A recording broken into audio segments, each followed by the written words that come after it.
Bu Eko, wah selamat ya, udah hamil.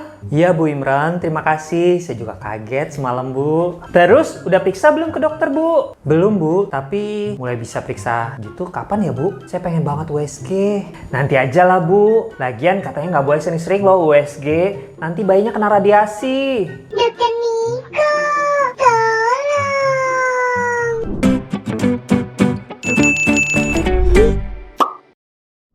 Hai Smart Moms Indonesia, ketemu lagi di channel Dr. Niko. Hari ini kita akan bahas tentang kapan sih waktu yang paling tepat untuk USG, kapan aja.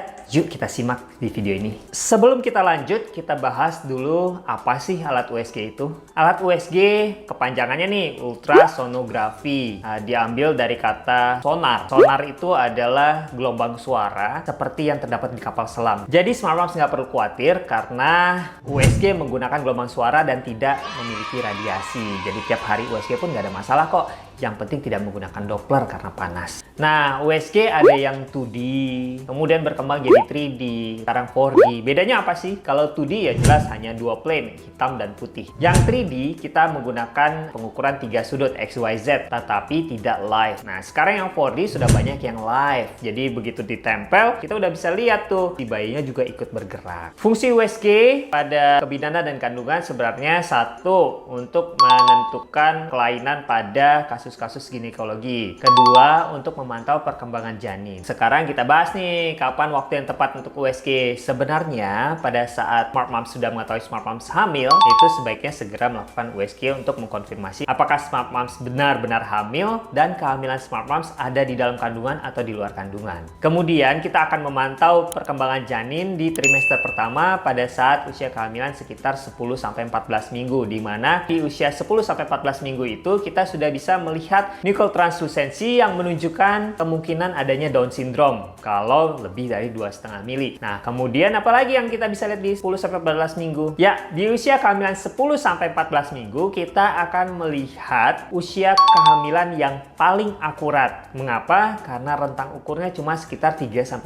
hari aja. Berbeda dengan penghitungan hasil USG di luar usia kehamilan tersebut yang memiliki rentang ukur 1-2 minggu. Jadi, usia kehamilan 10-14 minggu menentukan usia kehamilan yang paling akurat. Kemudian di usia kehamilan 18-22 minggu adalah saat yang paling tepat untuk melakukan screening kelainan kongenital pada bayi. Selain itu, buat Smart Mom sama Daddy yang penasaran nih jenis kelamin bayinya apa, juga bisa dilihat dengan jelas di 18-22 minggu. Oh ya, kelainan kongenital itu cacatan pada janin ya, apapun bentuknya. Seperti bibir sumbing, tidak adanya tengkorak kepala, kemudian jantung, kelainan posisi lambung, ya seperti yang terjadi pada hernia diafragmatika. Pokoknya semua deh, semua jenis kecacatan yang bisa terlihat secara anatomis pada janin. Memang ada pemeriksaan yang dinamakan NIPT, Non-Invasive Prenatal Testing, di mana kita melakukan pemeriksaan kelainan kromosom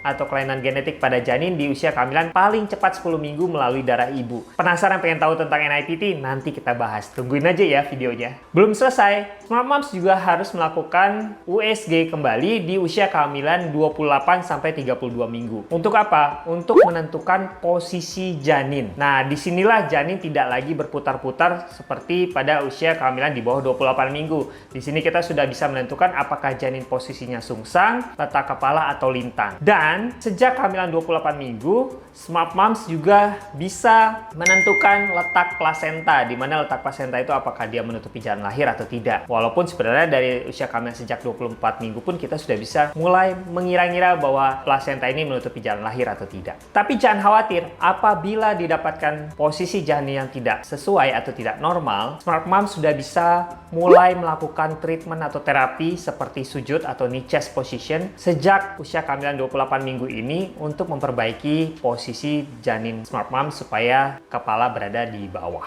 Nah, yang terakhir, Smart Moms bisa melakukan USG kembali menjelang akhir kehamilan, yaitu di usia kehamilan di atas 35 minggu, di mana di situ sebenarnya membutuhkan pemantauan yang lebih ketat karena perubahan janin sangat cepat sekali. Misalnya dengan penurunan volume air ketuban dan lain sebagainya. Jadi memang Smart Moms harus melakukan USG minimal sebanyak 4 kali selama kehamilan, atau idealnya Smart Moms melakukan USG USG setiap bulan pada trimester pertama, 2 minggu sekali pada trimester kedua, dan 1 minggu sekali pada trimester ketiga. Namun, kalau Smart Moms melakukan hal tersebut, memang kantong kita jebol. Tapi, jangan takut. Smart Moms juga bisa melakukan pemeriksaan USG 1 bulan sekali hingga usia kehamilan 35 atau 36 minggu, lalu melanjutkan pemantauan sebanyak 1 minggu sekali hingga lahir, agar aman. So, jangan takut lagi untuk USG ya, karena USG tidak memiliki radiasi, hanya menggunakan gelombang suara, dan berkonsultasilah dengan dokter kandungan Smart Moms untuk menentukan waktu USG yang tepat sesuai kondisi dan kebutuhan Smart Moms. Siapa tahu bukan cuma 4 kali, tapi lebih banyak, karena Smart Moms dan janin Smart Moms membutuhkan pemantauan lebih ketat lagi.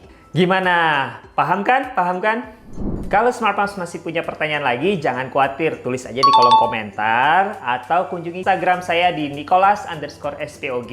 Jangan lupa ya, like, subscribe, dan share video ini supaya saya bisa menjawab pertanyaan Smart Moms se-Indonesia.